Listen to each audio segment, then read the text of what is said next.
Welcome to the Siege of Alexandria.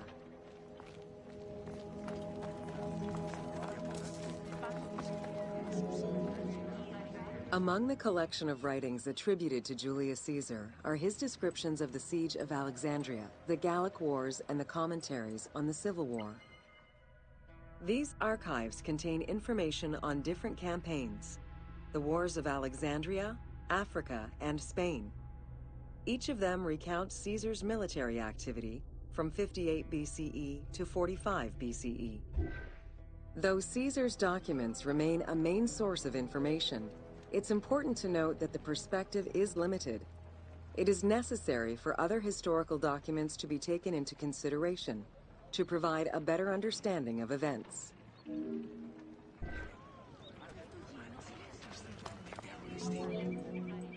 The Siege of Alexandria closely relays the events of the Civil War that led up to the event and describes how Caesar was besieged in the palace of the Ptolemies. Other ancient authors have left equally valuable and sometimes contradictory information.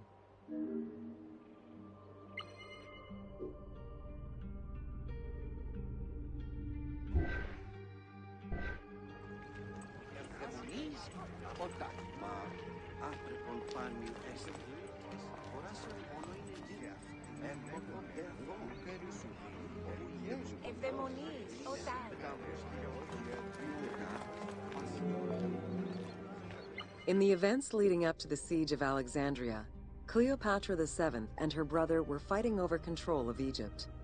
Young King Ptolemy XIII's regent, Pothinus, had firm control over the young pharaoh, and an outmaneuvered Cleopatra soon went into hiding. This set the stage for Pompey's arrival in Alexandria. Having lost his battle against Caesar in 48 BCE, the Roman general turned to his allies, the Egyptians, for safe harbor. But on the advice of Pothinus, Ptolemy XIII had Pompey assassinated in the hopes of earning Caesar's favor. This would turn out to be a most unfortunate decision.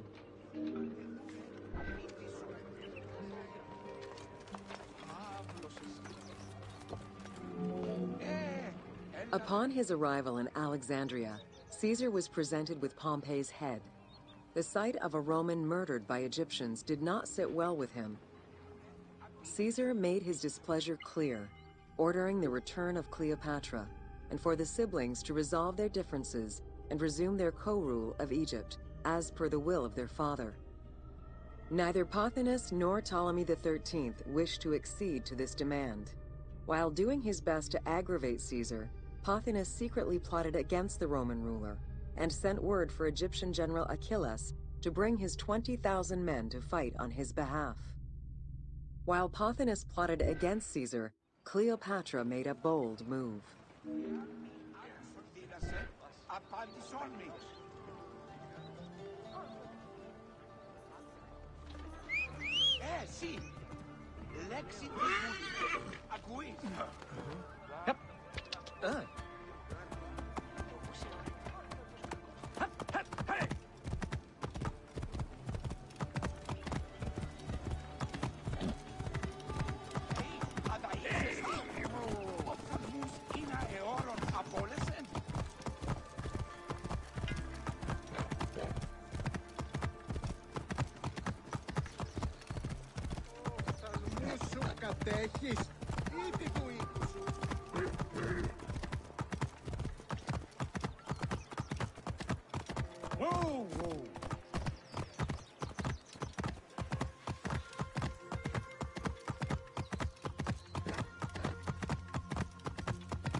There are various descriptions of the encounter between Caesar and Cleopatra. One report states that she snuck into the palace alone at night. Another account claims she was accompanied by an ally and was brought inside the palace wrapped in a carpet bag. Though exactly what happened at this fateful meeting is up for debate, what is known is that Cleopatra met with Caesar and earned his approval. Pothinus and Ptolemy XIII were most vexed with this turn of events.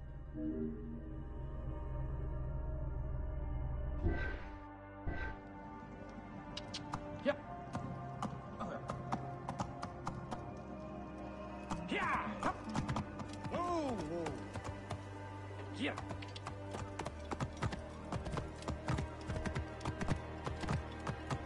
Yeah.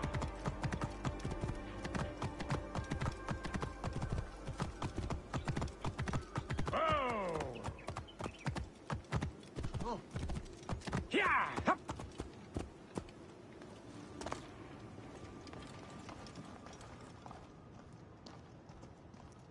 Ευτύχησον.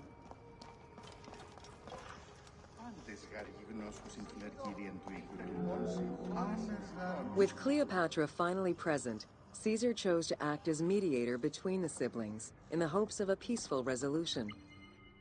It did not take long for things to sour. During a banquet given to celebrate the reconciliation, there was an assassination attempt on Caesar.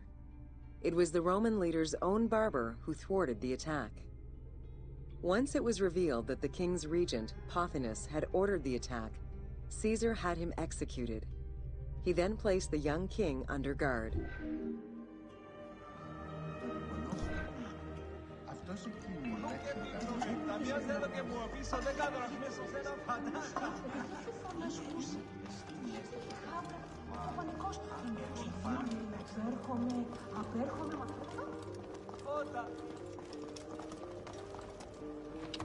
Yep. Hey, whoa.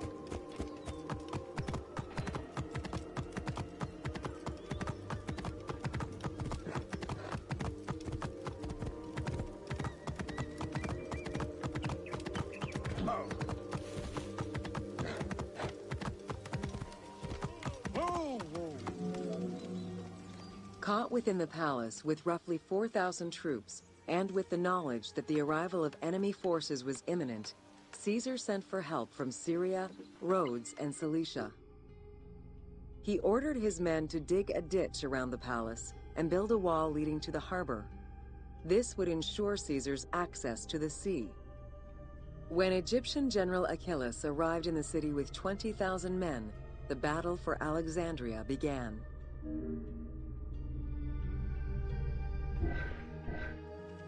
Yep. Hey. Oh.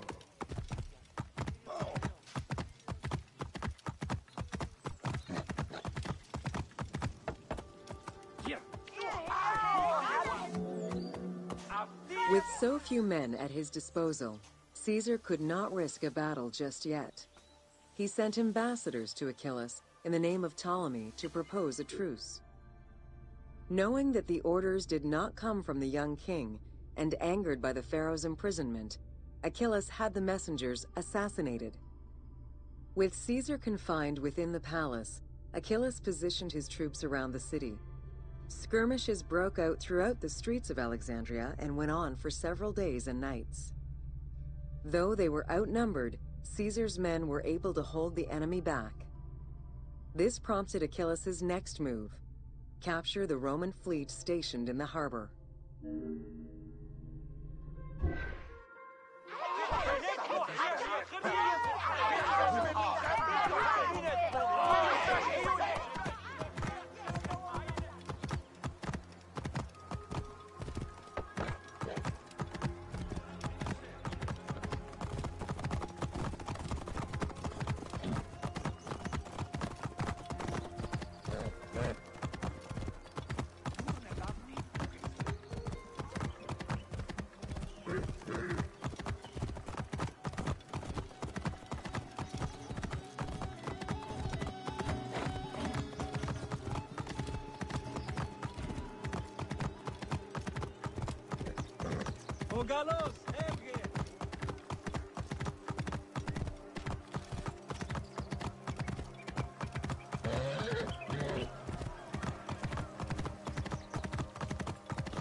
Although the palace offered protection, losing the port meant the end of help and supplies. Caesar knew he had to protect the fleet. While he and his troops succeeded in regaining control of the port, he knew it would be impossible to sustain. Caesar ordered the burning of the ships. With passage back to the palace closed off, he headed for the lighthouse of Alexandria.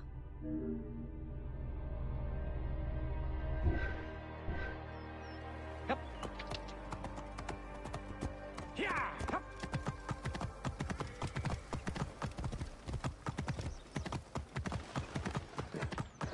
Whoa, whoa. Fighting their way through the Egyptian troops, Caesar and his men eventually reached Pharis Island.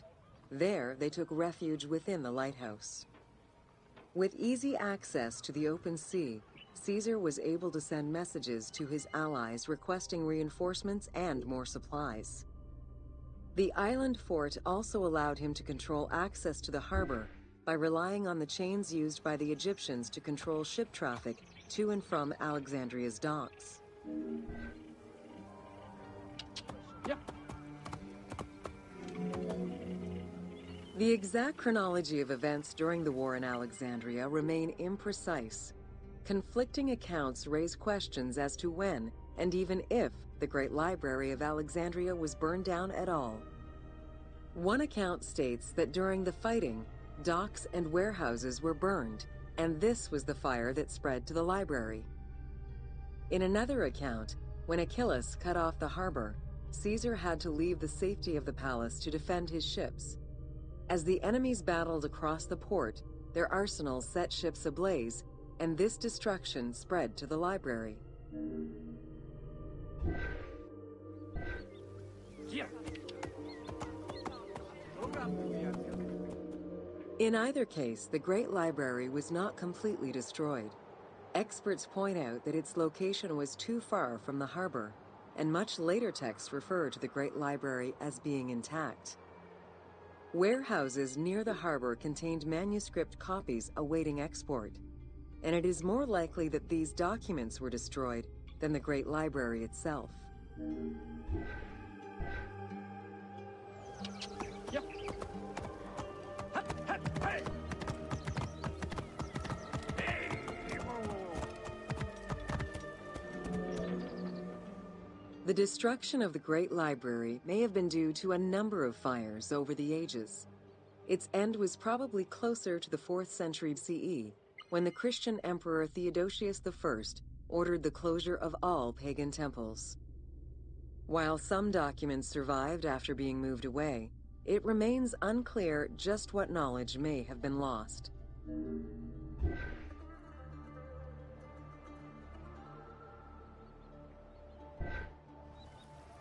Yeah.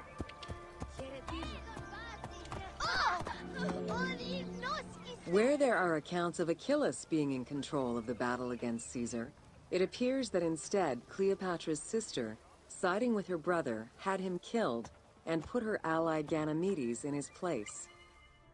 Ganymedes proved a valuable tactician for the Egyptian side.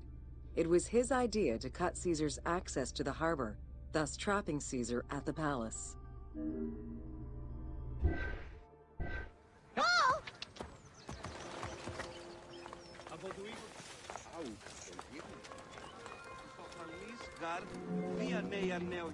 During the time of Ptolemy I, canals had been dug throughout Alexandria to provide fresh water. Ganymedes had his men take control of these canals. After isolating their own water supply, he had his men pour salt water into the canals and cisterns that led to Caesar's camp.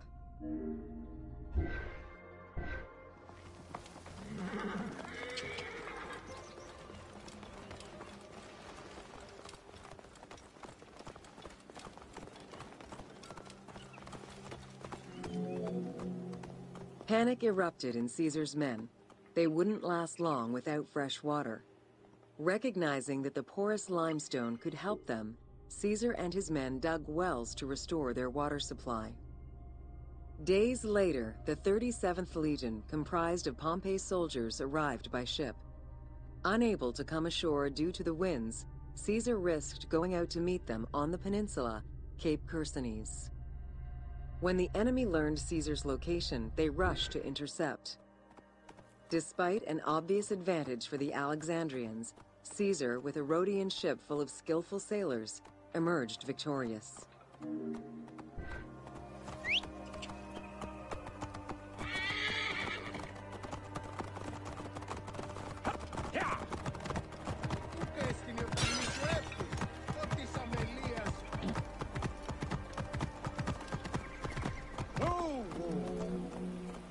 With help from the Allied ships, Caesar's victory enabled him to push the Egyptians back and secure the lighthouse. Gaining control of Pharos Island sent the Alexandrians into the sea and swimming back to the city. However, Caesar's fortification of the island didn't last long. The enemy regrouped and were set to storm the island. Panic-stricken, in spite of Caesar's encouragement, many of his men then fled their posts, either by ship or jumping into the sea. Yeah. Yeah.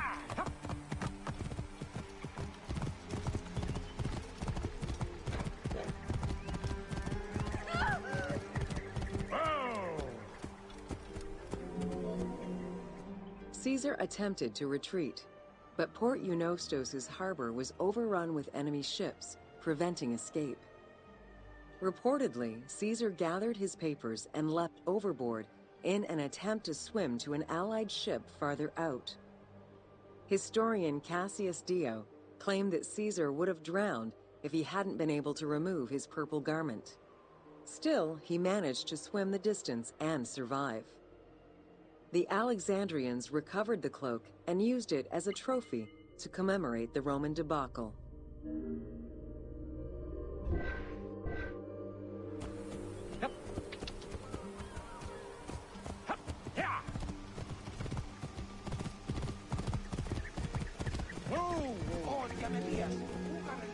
Unhappy with Ganymedes and wanting their king restored, the Alexandrians approached Caesar with a compromise.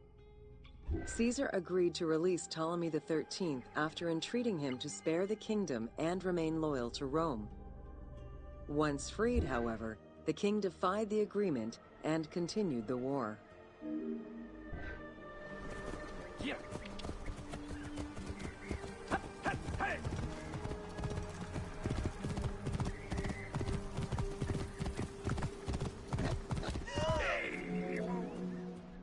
By this time, a faithful ally of Caesar's, Mithridates, arrived in Egypt, clashing with Ptolemy's troops at Pelusium. Outnumbering the enemy, Mithridates secured the region between Pelusium and Alexandria. Ptolemy, warned of Caesar's ally marching on Alexandria, sent his troops to prevent passage over the river.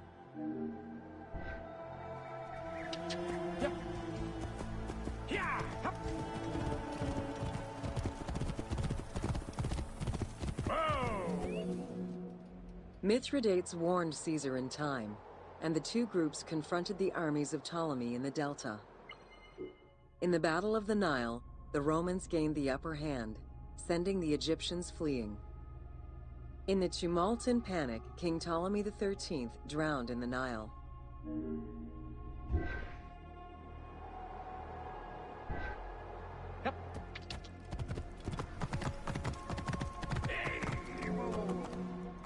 After the siege ended, Cleopatra VII married her younger brother, Ptolemy XIV, enabling her to reign over Egypt until 30 BCE. Under her rule, Alexandria settled into its position within the Roman Empire and eventually surpassed Athens as one of the most important cities in the Roman Empire. Julius Caesar remained in Egypt for a short time. He and Cleopatra would later have a son named Caesarion. Yeah.